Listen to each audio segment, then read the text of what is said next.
Five.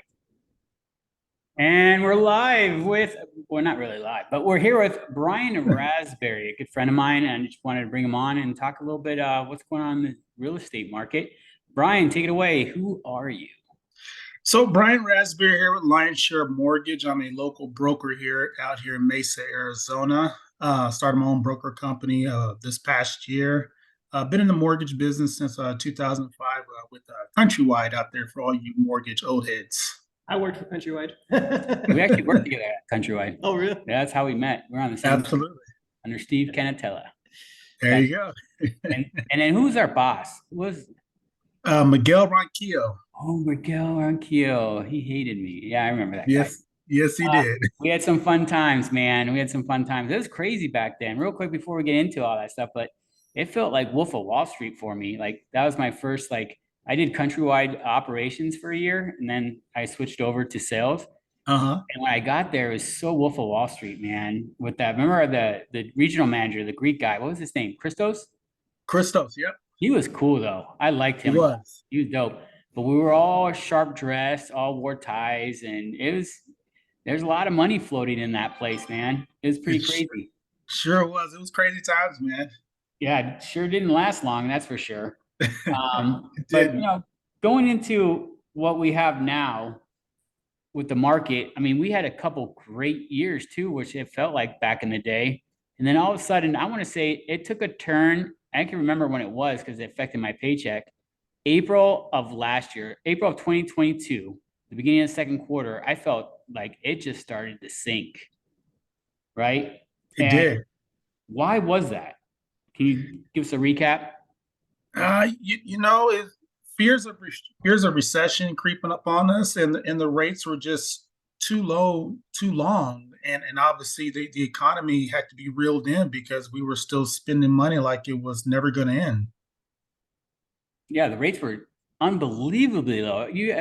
I mean, like we have a 2.25 30 year. Like that is unheard of, right? That's insane. I managed to snatch one of those up too. I got it at 2.75. That's crazy. And do you remember back in the day? Like I remember selling our mortgages. I remember they're like 7.875, close to 8%, no problem. Now, when you started seeing rates that low, and I personally do not see that happening again because that wasn't normal, right? Normal to me was 5%. You get anything 5%, that's a good rate, right? Absolutely, 5% in this market, any market actually is a healthy market. But right now, where the rates are now, it's tough for a lot of people because 7 or 8 is actually hard to swallow. Oh, it's like the old countrywide days, 7, 8%. But you have good credit, you're always questioning, oh, my neighbor has 3%. Why can't I get 3%? And then you have to educate that person. It takes forever. But I think if we get down back to 5%, everyone, I think getting squeezed at 7 to 8% right now where we are, and I see it happening for the foreseeable future, that once rates do drop to say 5%, 5 to 6% range, everyone's going to be celebrating and buying like crazy again. Yeah, you're right. I think they will be coming out the woodwork and buying again. But as you and I both know, what happens on the other side of the real estate market is the housing people start competing on houses, and that actually gets kind of crazy again. So now the values start going up again, even though the rates are lower. So Go ahead. let me ask. So if inventory is so low right now, and if we are talking about lower rates, would that impact the housing market, or is that also an opportunity for people to say, you know what, I think I want to sell my house now? Will that increase inventory with that It it mindset? does. It will increase inventory because now it's hard for people to say, hey, why would I want to trade in my 3% rate for a 7% rate? But if the rates come down into the fives, now people are going to start coming off the fence and selling their home, which it means more houses are coming to the market, but there's going to be more buyers that are going to be in the market than versus people that are selling their homes. So it's still going to be crazy. Mm-hmm. I saw a big uptick. I saw a stat of renovations. A lot of people are renovating instead of moving because, they asked a poll question, a lot of people, they want to upgrade, right? Their family's growing and they're like, okay, I have a 3% interest rate, but if I buy something that's even more than what I have now, plus I have to pay 7%, that's astronomical, right? That's too much. Or I can get a HELOC and pay that off, HELOCs aren't the greatest rates right now, but at least you keep your original rate. You get a HELOC for 100,000 and you add an addition or you renovate. That's where people have been for the last year. Like you said, why would you want to get rid of that 3% rate? You know, that's a hard pill to swallow. It's a hard pill. And I think there's a lot of people too on the fence that they're waiting for housing to go down so they can come down, not upgrade, but downgrade because maybe their kids are out of the house and they don't need such a big house, but they can't justify leaving that 3% house for 7% and pay, pretty much the same what they're paying now, right? Yep. Yeah, I'm seeing a lot of that activity with HELOCs, but I'm seeing more of the HE loans, which is basically just like a HELOC. It's a second mortgage, except a HE loan is just a home equity loan. So it actually has a fixed rate for its entirety. And so actually here at Lionshare Mortgage, we can actually do HE loans anywhere between 10 to 20 years. They're fixed. The rates start in the low eights. I've seen them go as high as mid 11s. But at least unlike a HELOC, you don't have to worry about that rate going up after the teaser rate, where you'll say, hey, we'll lock you in for 5.99 for the first 6 months, and all of a sudden that sucker jumps on you, then you're at the mercy of the market then. Yeah. That those are home equities. Yeah, they're very dangerous. That interesting. You said 8 to 11%. That was just a hard money loan 3 years ago. It was. It That's was. that's But crazy. those are easy to swallow because if somebody offered me a 8.5% second mortgage and now I could take out 100 grand to fix up my backyard, to do an addition to my home, that's a lot cheaper than a personal loan. And then B, it's a lot cheaper than putting it on your credit card, where we all know credit cards are 15, 20, 25% right now. 32% for some. Exactly. So 8.5 is nothing, And if I look at my blended rate with my first mortgage and I got an 8%, now I'm sitting close to 5.5, 6%. Not bad. I'm Yeah. still ahead. Well, blended rate on, say you had $300,000 house at 3 and you add that 100,000, I mean, that blended rate's probably 4% in reality, because it's only In reality, 100,000 for 3. That's fantastic in reality. it is. Plus you upgraded whatever you needed to upgrade and it feels better. Or you take that HE loan. Do you tell your people, hey, if you want a second house, take a HE loan, put 20% on a rental and, get another property? Because that's obviously you see all these people talk about growing wealth, and how you do it is get a loan on your primary, buy your second house. Second house goes up in a couple of years, take out a mortgage on your second house, get a third house, and rinse and repeat. It's easier said than done. Markets, it all depends on the market. This market is, pretty crazy. We looked into doing that, but 25% down is breaking even with the way the rentals are. Plus rental is going down now. So Correct. what's the number one rebuttal you get from consumers when you surprise them with what today's market and today's market rate is? What's the number one thing they tell you? They're like, hey, I think I'm gonna wait for the rates to go down. That's probably the biggest thing. I think I'm gonna wait for the rates to go down. I don't want to jump into this high rate. My neighbor has a 2.5% interest rate, and I don't see why I'm still getting that high. And I tell them all the time, I said, I can get you a little bit lower rate. You have to pay points, but you're not going to get into the 2 and the 3s. It's just not going to happen right now. And so I tell people now, buy the house now. If you can afford the payment, you may not be comfortable, but if you can afford it, buy the home, take it, because the market will change. And when it does, you'll be able to capture that lower rate. Whereas if you wait, that exact same house that you want now, it's going to be 10, 20, maybe 50 grand higher. And now what's a lower rate going to mean to you when you're paying 50 grand more than what your neighbor paid for it? I see that scenario playing out, that the housing is going to keep going up. Absolutely. There's no crash coming. Not with this inventory. It's way too low. It's way too low inventory for the normal market. We would have to double what we have in inventory and still would be low for a normal market. In addition to your point, Brian, is that we're still expected another rate hike this year. We are. And there's no plan to cut rates next year. That's been said by the Federal Reserve Chairman Jerome Powell. So why would people want to wait when you're going to spend 1.5 to 2 years on rent when you could have used that time to spend equity? Yeah, I get it. You're going to be jealous that you don't have 5, 4, 3% interest rates. you're going to be at the 7 for a little bit, but at least you're building equity versus no equity on rent. Correct. You're exactly right, because I can tell you one thing, your landlord is taking that 7, 8, 9% interest rate, and they're more than happy to collect it because right now they're building up their equity, whereas you're actually paying out and not getting nothing in return. So when the market does shift, you've now paid down their mortgage, built up their equity, and now you're starting behind the 8 ball because you don't want to make the jump then. And now you can take advantage of refinancing. But now, yes, you have a lower rate, and now you paid 30, 40, 50 grand higher for that exact same house. We've been seeing this for the last 2 years, like with pandemic, everything, housing prices going up. Oh, it's going to crash. It's going to crash. It has yet to crash. It's not even slowing down. Keeps going up. It's like, when are people going to realize, hey, you better start jumping on it, because what you're hoping for, a lot of people are hoping for that. And I think there's a game plan to it's not going to happen. There's not going to be a crash significant enough where you're going to feel like you're going to benefit out of it if you waited a little longer. Yeah, it's not, and you keep talking about, it's going to crash, and I hear that all the time, and we've been around the game for quite a while. It's two main factors caused the crash back in 07, 08. One of them was the shady underwriting tactics, giving people loans for homes that couldn't quite afford the home at all. Here you Ninja are. loans. Exactly. You're a manager at a Circle K and you're buying a $500,000 home. There's nothing wrong with a Circle K job, but let's be honest, you're not going to be able to afford a $500,000 home on a Circle K salary. Let's just be honest.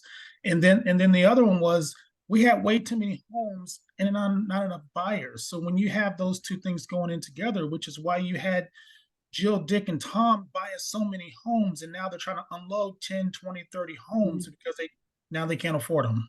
So that's what happened.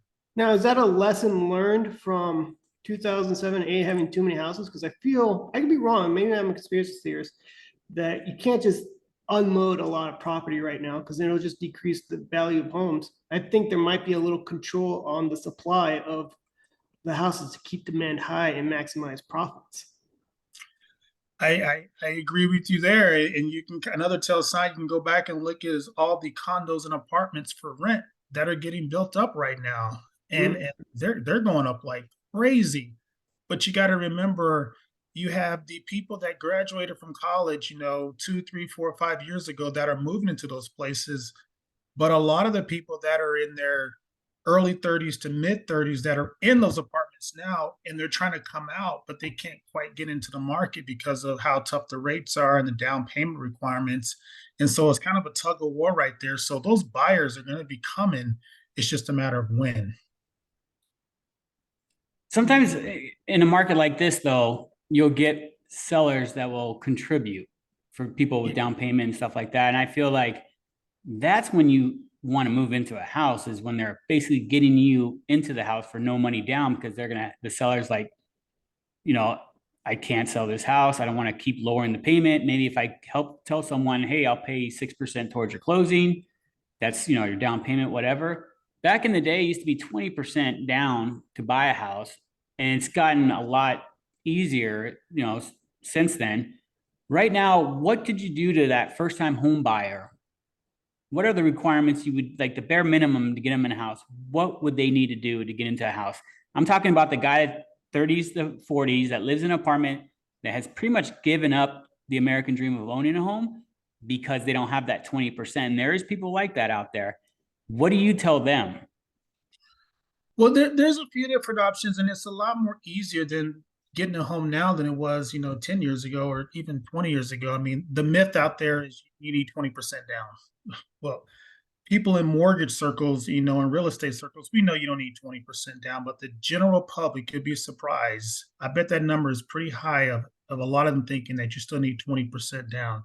There are programs out there now where you can get in as low as 3% for a home. I mean, obviously there's going to be some minimum credit score requirements, and there's going to be some income requirements and debt to income ratio requirements based on where you're looking to buy at. I'm actually working with an investor now that actually will allow you to get into a home with 1% down.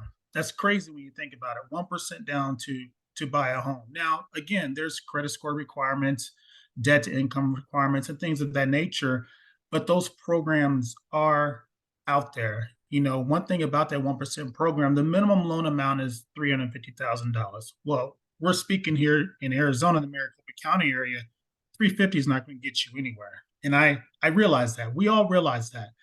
But when you start going up into northern parts of Arizona, in the backwoods and back pockets, those opportunities are there for people that want to buy a home. But this 1% program is not just Arizona specific; it's across the nation. So, I definitely would encourage people to actually ask their local lender, their local broker, if they're involved in these 1% programs, because they're definitely are available. But coming back to Maricopa, I mean, 3% down is definitely available, whether it's in the form of a gift, whether it's in the form of tapping into your 401k. A lot of 401ks actually will allow you to tap in to buy your first home as long as it's a home and you're not pulling out to pay debt off. So those options are available for people, but a lot of people just don't know about it. Now you say the 1%. I think I saw that. Are you talking about Rocket? Yes, yes. I did see that 1% to get in. Why wouldn't you do that if you're a Isn't renter? it just temporary 1%? Like What do you mean? No, 1% down payment. 1% down payment?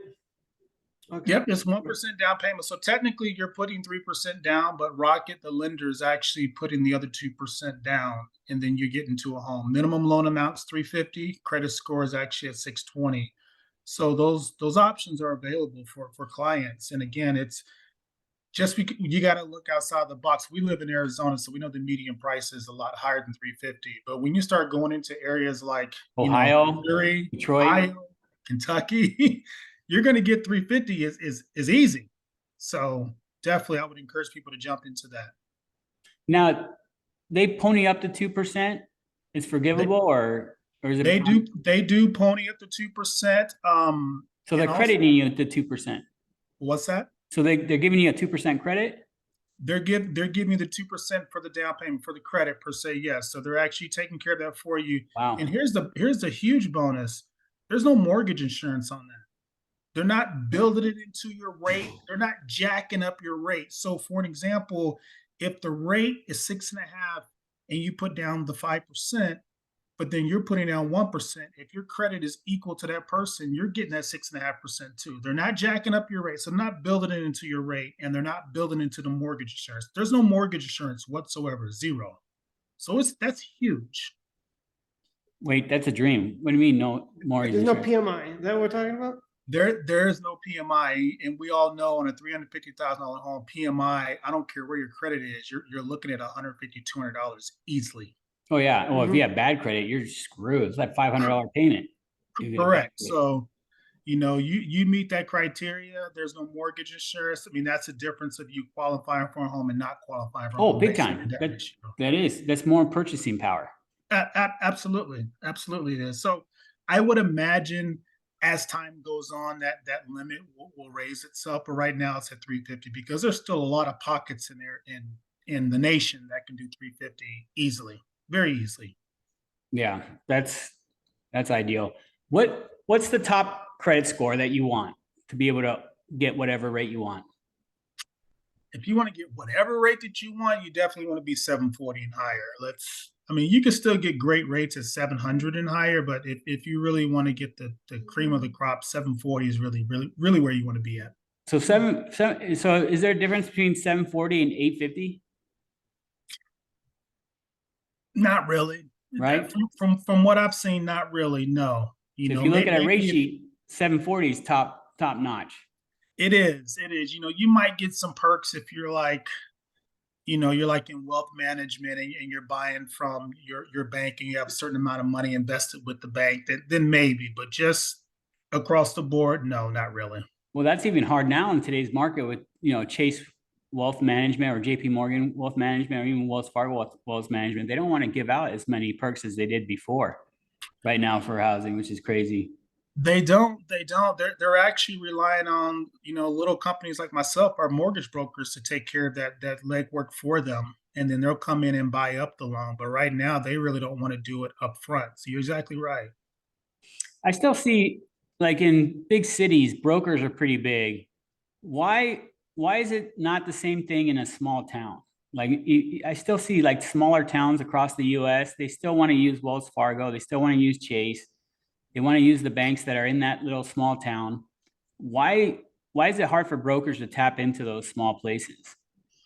It's hard because unless you're from that town or from that area, and you grew up and you have those relationships, or your parents have those relationships with those people, it's really hard to kind of break in. So if I was to go into a small town in Nevada and they've been using Wells Fargo and Chase, it's really going to be hard to kind of pull those people away. And at the end of the day, it just really comes back to relationships. It doesn't mean that you can't get in eventually, but it's going to definitely take some time because those banks have now built those relationships with those clients.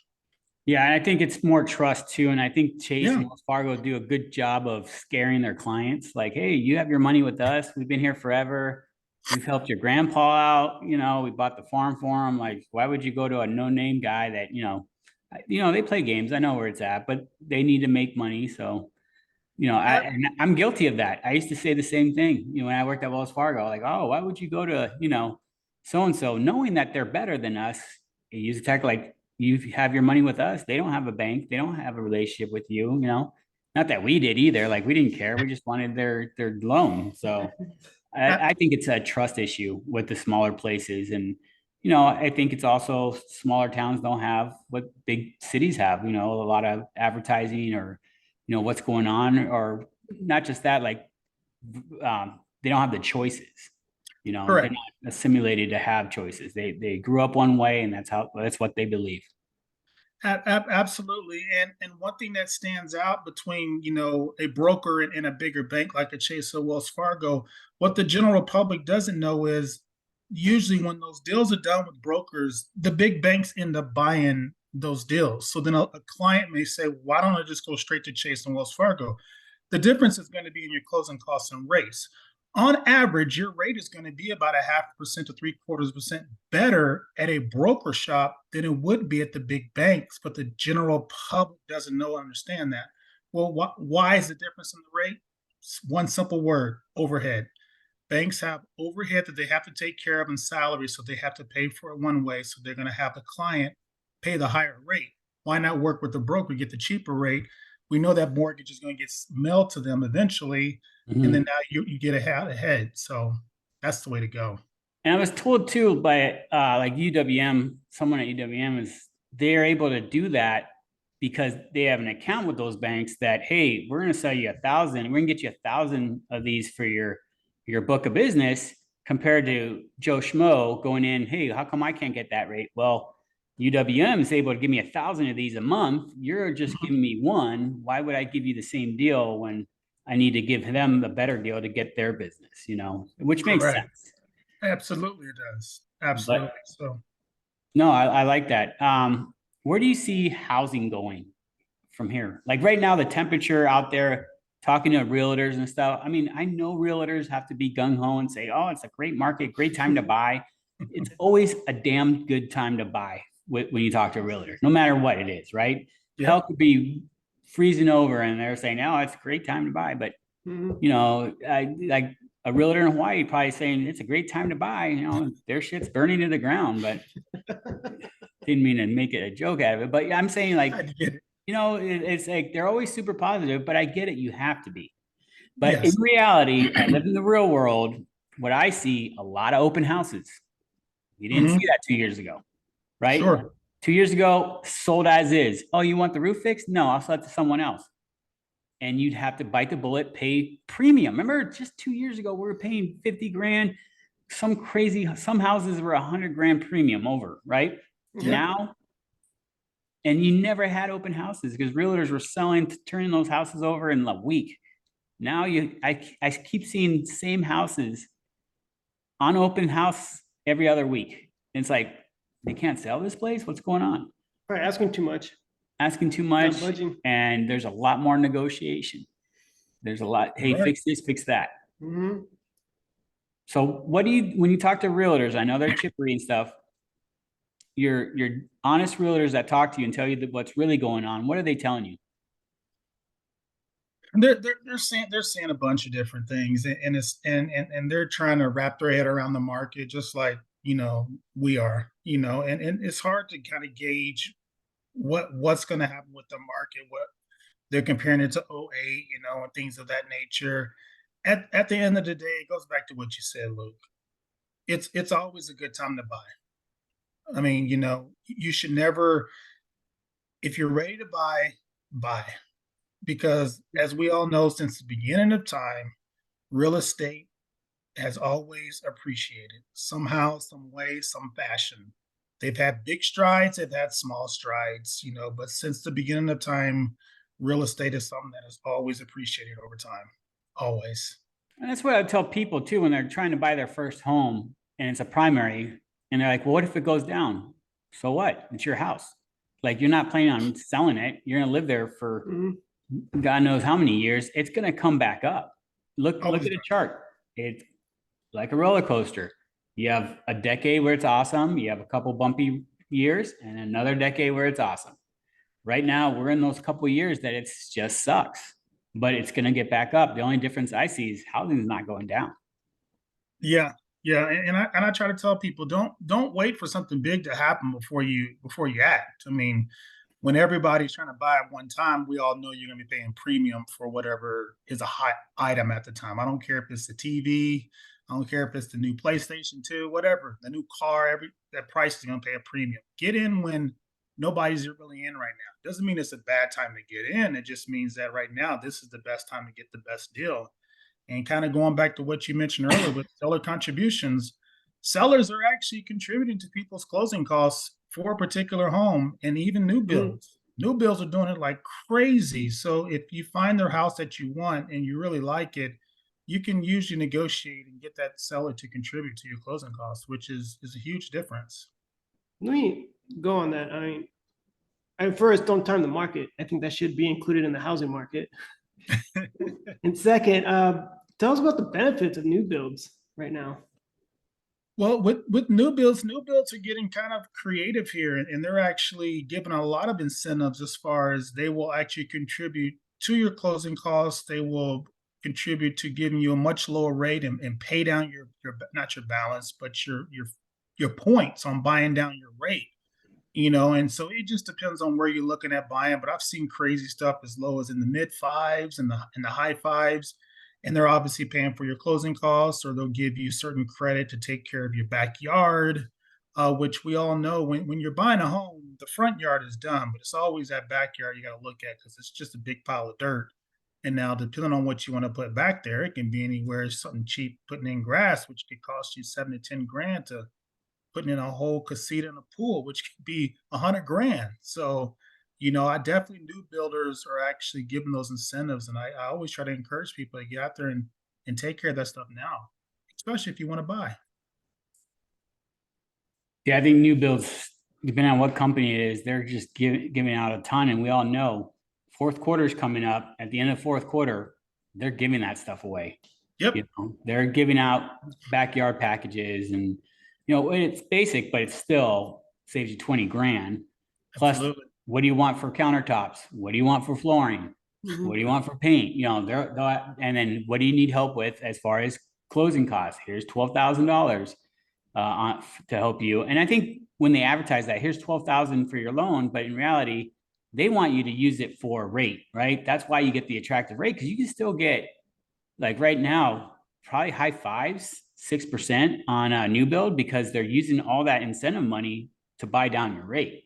I know Right. a lot of companies are doing that, and that's smart, but if you can get them to throw in countertops and stuff like that, and upgraded cabinets, I think you're winning, big time. I know, like, my brother just bought in Santan.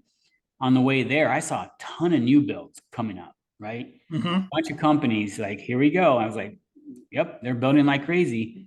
And I feel like I saw that 3 years ago, like all these different company signs, like Toll Brothers and Yep. Taylor Morrison, their signs were all together, and it's starting to happen again. But I think the biggest issue is there's so many apartment complexes going up as well. It's crazy. That I get it. You need renters, but that's hurting the market. And going back to what we were talking about, I know for a fact, I can't say who it is, but we were talking to someone high up at Open Door that we know. We can't say his name. We don't want to get him in trouble.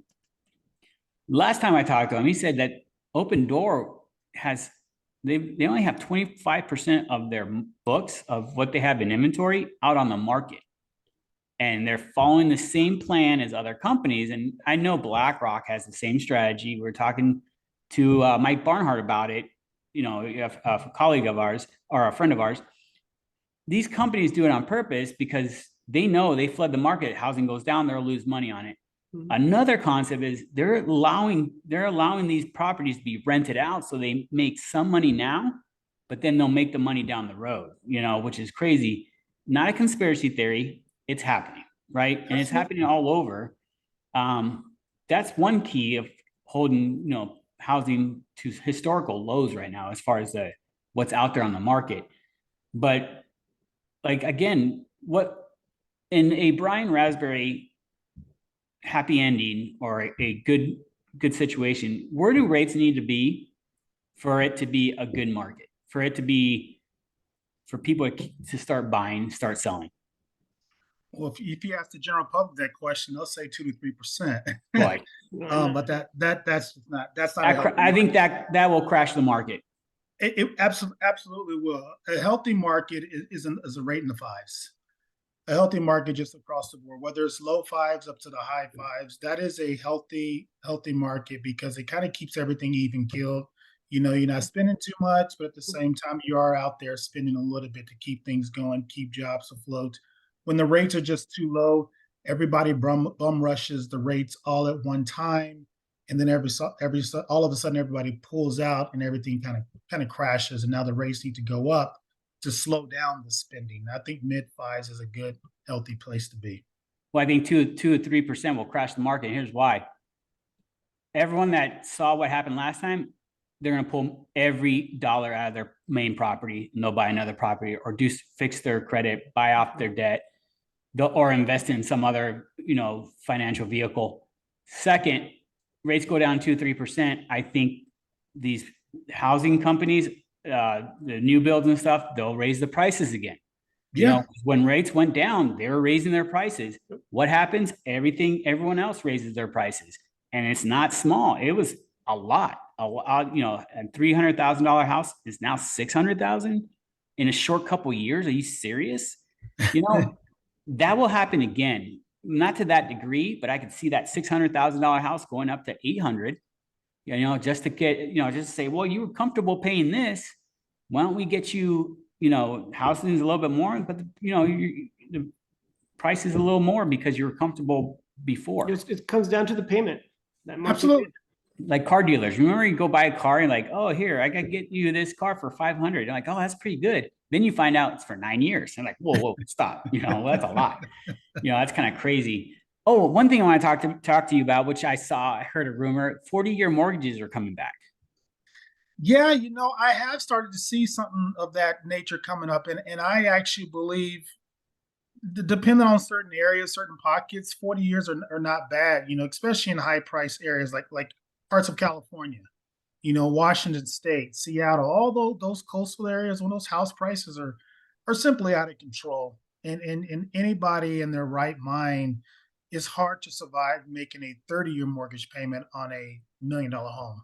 Correct. You know, it's just hard. And so, yes, I think those programs do need to come into effect for places like that, even for places like New York, you know, on the East Coast. But Yeah, true. in pockets like, you know, here in Phoenix and Nevada and Colorado, I think that's sending the wrong message because everybody will be flipping to 40-year mortgages and now they're just going to accumulate more debt. Well, that's what happened when 30-year came out back in the day. Not that I was around, but Yeah. people moved it to that. I saw it for FHA was going to bring 40-year. And correct me if I'm wrong, didn't they have that back in the day when we were at Countrywide, a 40-year FHA loan? I want to say they did. If they did, it was briefly, but I do want to say it was super brief, right? It was like Yep. really short. We were known for selling arms back in the day. That was the big thing. Remember 2-year arms with 3-year prepaids? I hated those, man. I truly, I felt guilty putting people in those things because those were bad deals. But yes, that's Super bad. what we had to sell.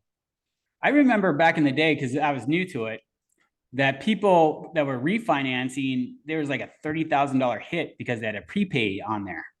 I was like, holy cow, that's unheard of now.